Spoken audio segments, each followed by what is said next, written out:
Hello and welcome. This is Becca from Willow Hill Designs, and today is the day after Thanksgiving. Here in America, we celebrate Thanksgiving, and if you celebrate Thanksgiving, I hope you had a wonderful day. However you like to spend it, if it's gathering with friends and family and having delicious food. That's what we did. It was just so nice to be together. It's one of those wonderful holidays where there's just I don't know, a feeling of relaxation and just wonderful conversation, being together, and mostly being grateful and thankful for the things that we have in our lives, the things that we're blessed with. We don't need a special day for that, for sure. But it does do you so much good, I think, to recount the things that you're thankful for and to count your blessings. With all the craziness that goes on in this world and the headlines that we see, that many of them are terrifying. It's nice to ground ourselves with counting our blessings and realizing how fortunate we are. And so one of the things I'm thankful for, of course, is you subscribers. I thank you very much for subscribing to my channel. I thank you for the very kind comments that you leave. They're just very much appreciated and kind of help me to continue on sharing. They spur me on to continue to share, knowing that it's appreciated. I certainly appreciate when other people share their work. I think it just inspires all of us to see all the creativity out there. I think everyone is able to create in some way or some form. But, and also I'm thankful for finishing this block, this little canvas for the second to the last prompt, and prompt 19, and the prompt was scribble stitching, I think, doodle stitching. And this is the fabric that I chose for my inspiration for this little canvas that I've worked on. And because there's another block with this fabric in it, I didn't want that block to be just kind of odd man out. I wanted another block to relate to it. And so I wanted to somehow use this fabric in this block number 19, or this prompt 19. And I did use a kind of a quarter circle on my little canvas. That seems to be a theme kind of throughout that I've used making all of these little canvases. And it does kind of give it a nice flow across the quilt. And I will show the quilt. I have begun to stitch it together. I didn't want to wait till the last minute with all the crazy busyness of the holidays. That's why I'm thankful to have this canvas done, because of all the cooking that we do. And then with Christmas shopping and wrapping, there's a lot. So I'll show you the quilt that I've started to put together and where this block or prompt 19 will relate to in the quilt. So these are the images that I chose to kind of doodle sketch onto my canvas and then stitch this little crazy clown, which I just think is so adorable. I think it's so cute. And some blocks. I chose to do some blocks on my little canvas, and I love this house and a Christmas tree. Especially we're nearing, it's November, we're nearing Christmas, so I chose to do a Christmas tree. So I will show you my block, excuse me, using or keeping that fabric in mind. And this is my little doodle stitching that I have done on here. Again, I chose a piece of that fabric that I just showed and just put a little quarter circle up in the top right corner with some running stitch here, and that'll relate to the block above it. And this little crazy clown, I don't know, it seemed to gain some weight when I decided to sketch it in. And I decided to also add some polka dots and change the coloring a tiny bit. The little house and a Christmas tree here, some blocks, and this little, I'm not sure what that is, if it's a little, little ball with a string. I'm not quite sure what that toy was, but, and then I thought I would draw, maybe this is a shelf that these little toys are sitting on, or maybe it's the floor. And I've also added some little flowers from some lace that I have, and did a little tiny bit of stitching in the centers, just to kind of accentuate those centers. And this is all just outline stitched or stem stitched. I call it stem. It's probably, I am not sure the difference, stem or outline. I just outlined all of these little shapes with one strand of a brown floss. This is the floss that I used, color number 801.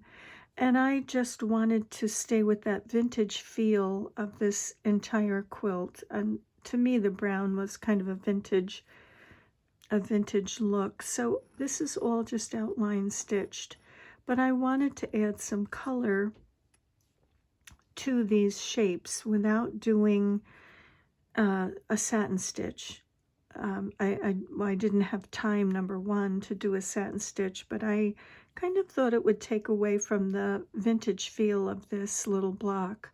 So I used my watercolor pencils with some fabric medium to just kind of spread the color, be able to blend, and it also makes it permanent for washing if you use the fabric medium with your watercolor pencils.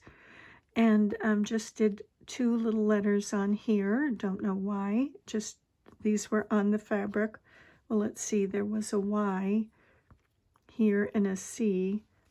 Oh, I guess I just chose G or B for my name, for Becca. But, and I did some French knots here on the collar. Took a little bit of artistic license, changing it up and changing some of the colors on it. So this is my little doodle stitching block, and I drew this with a friction pen prior to stitching because I didn't think I could just freehand stitch in these shapes. So it was drawn with friction and then ironed away. And now I'll show you the quilt as I'm putting it together. Let me see if I can move that basket out of the way. This is, what, 16 of the blocks that are together. And let me just zoom out. Okay. I guess I can just move this a little bit out of the way. Let's move that out of the way. Here's my sewing machine table. I always say I can take this clear insert out and just put the white in, and I never do. I never think of it. But so you can see up at the top, I've added some of these hand-stitched blocks by the Unknown Quilter. I'm just calling her the Unknown Quilter. These are the ones that I chose to go across the top of this quilt, and I didn't want to just attach these blocks to these slow stitch blocks or canvases, so I decided to add a white strip in here just to kind of separate the two, to kind of delineate it. It kind of allows this to float. And so that's just a 1-inch strip that finishes to 1/2 inch. And so here are the blocks in order from 1 to 16 so far. And I tried to place them where they kind of related to each other. These colors kind of relate to each other, and this blue relates to that. And then kind of cascading down here, the green comes along. And then we kind of go into reds and pinks, which kind of go with these. And then again, going into this pink and this vintage with the blue and the blue and brown, which relates to this. And then coming down here, again, kind of going to the vintage and more of the creamy blocks down this way. We have this fabric, so this is block number, let's see, 4, 8, 12, so 13, 14, 15, 16. And then, let's see, it will be block 18 will go here. Let's see, I can move that up a bit. Block 18 will go here, and the little bunny will be block 19. And this little block, of course, there'll be seam allowances taken up here. And this little block, let's see if I can move this all over. I think I can. Let's move it over just so it's a little more on the white. So this little block will relate to this block above it with the little, and I have on here keepsakes with the little vintage toys. And so this relates to that, and I think the colors also relate here with these. So the very last little rectangle or canvas will go in here. And so this will be the center of my quilt. These 20 blocks, which I don't know if I can go up more to show. I can kind of move these down. Kind of hard to get it all in one. But this will be, well, these also down here, that will be the center of the quilt. And then along the side, I have begun stitching these little hand stitch blocks by the unknown quilter, we'll call her. And let's see, this is the left vertical row. So that goes on that side. And there will be a block up there in that corner. And then this is the right vertical. And this will go here.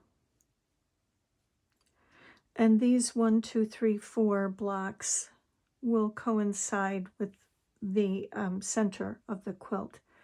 And then for the top, and also this is the bottom row. Let's see, it goes like this.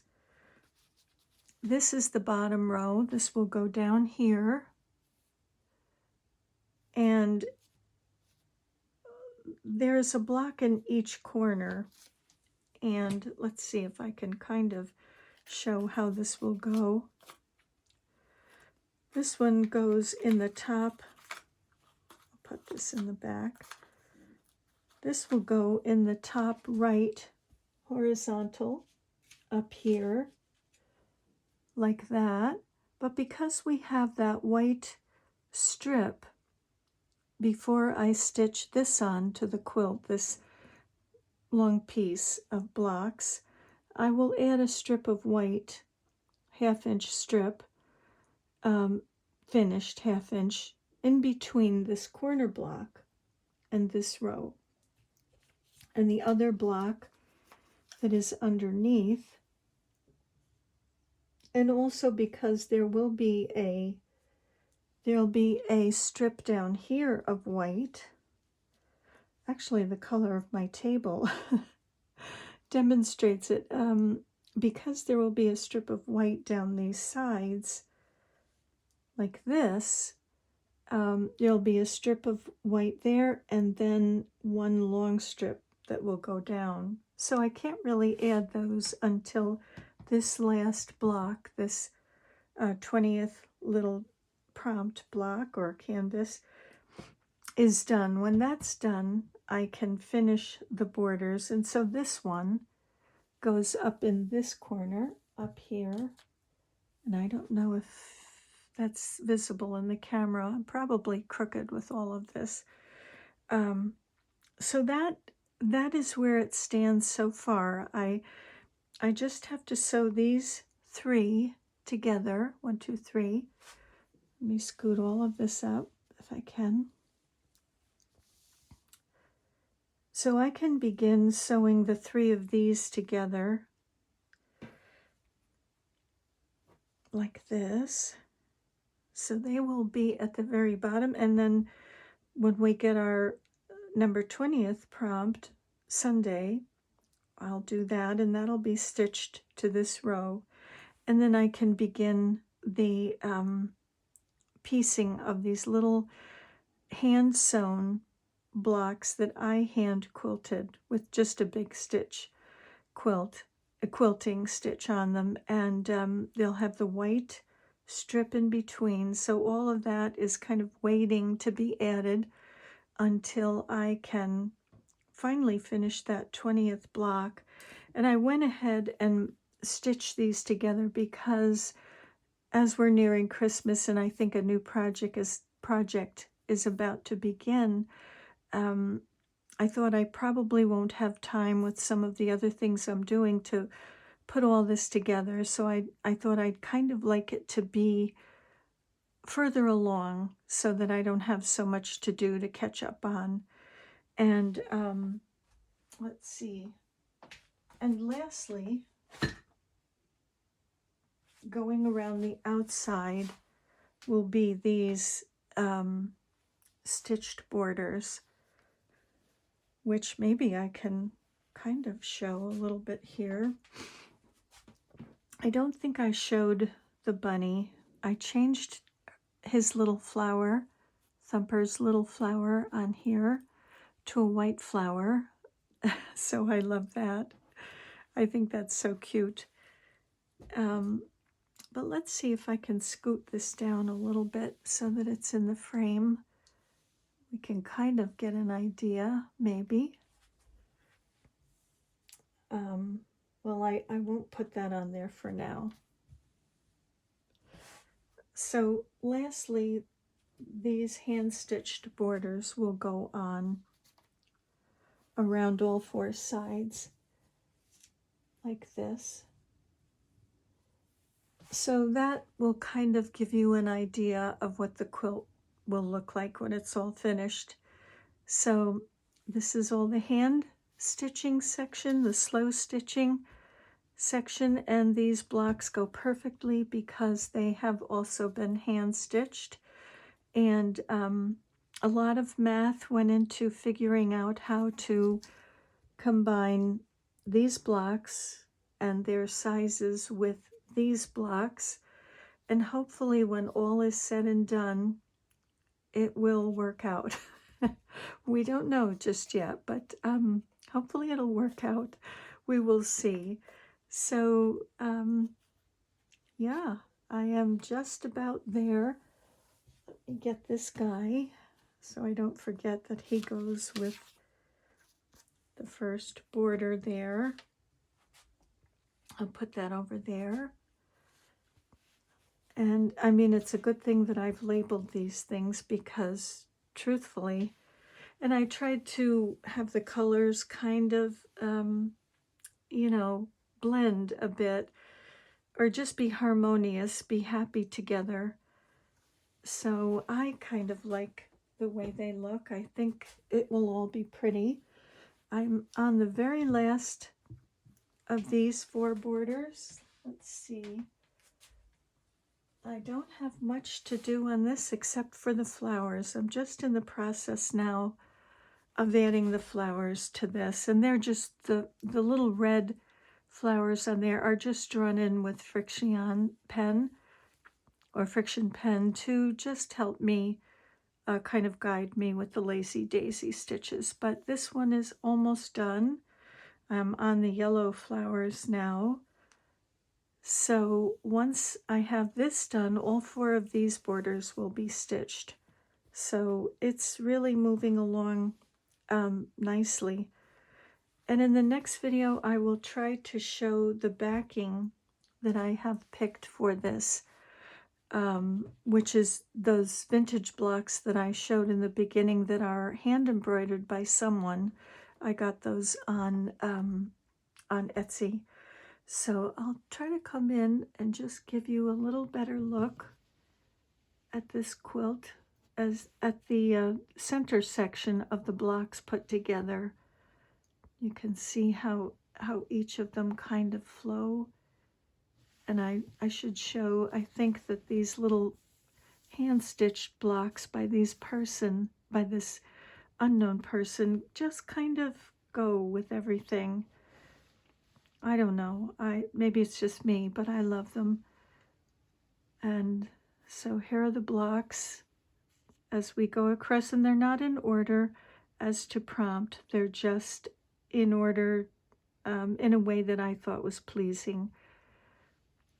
I particularly love these, and I love the birds. I love that vintage embroidery. I just think it's beautiful. I did want to do more on here, but I didn't of that. But I think that would have been nice, but it will be on the back of this quilt.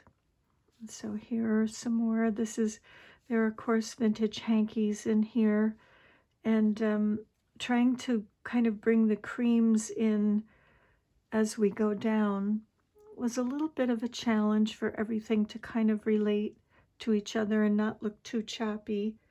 So let's see. So I'll just again add, let me scoot it over. I'll just add these 3 last little blocks that will be added here. Matter of fact, I will stitch those down soon, maybe today, or stitch them together today. So these last little blocks will be added too. Yeah, so there it is, and I am loving it. I think this is one of my favorite quilts so far. So I will just leave you with my little doodle stitched block for prompt number 19. Thank you very much for joining me today, for spending your time, and I'm wishing you many blessings. Bye for now. I'm back with a little update of the doodle stitching block, and when I went to stitch it into the row, it just seemed as though it needed something, a little something. It didn't look quite finished to me. So what I have done, I decided to draw some lines on here with my watercolor pencils, and I used a golden brown for that, for the lines in both directions, and then I kind of filled in with sort of a rosy colored pencil, just to sort of warm the whole little scene up a little bit. And then lastly, if you can see, I added little tiny dots with a 0.01 micron pen all along the diagonal rows, and just a little extra dot kind of in the middle there, a little larger dot in the middle of each kind of diamond, I guess you might say. But I felt as though that really finished the block off before it looked unfinished to me. So it is sewn into the row, and I just prompt 20 will be added, so that's the last one that I have to add. Then I can assemble the whole quilt, and I will show you what it looks like with the quilt, where it will go. I can sneak this in here. I feel it goes so much more nicely in with the rest of the quilt now. This kind of rosy glow that it has kind of blends in with all the other sort of pink and rose colors in the quilt. So I feel that this looks so much more finished now. Let me just move that up a bit. so that it can be seen, but I just love this little quilt so far. It just has so much character from all of the vintage fabrics that are in it. I just love that. I don't know. I know so many of us do love the vintage fabrics. So anyway, again, thanks for watching, and I will say bye for now. Give one more little close-up of this little block.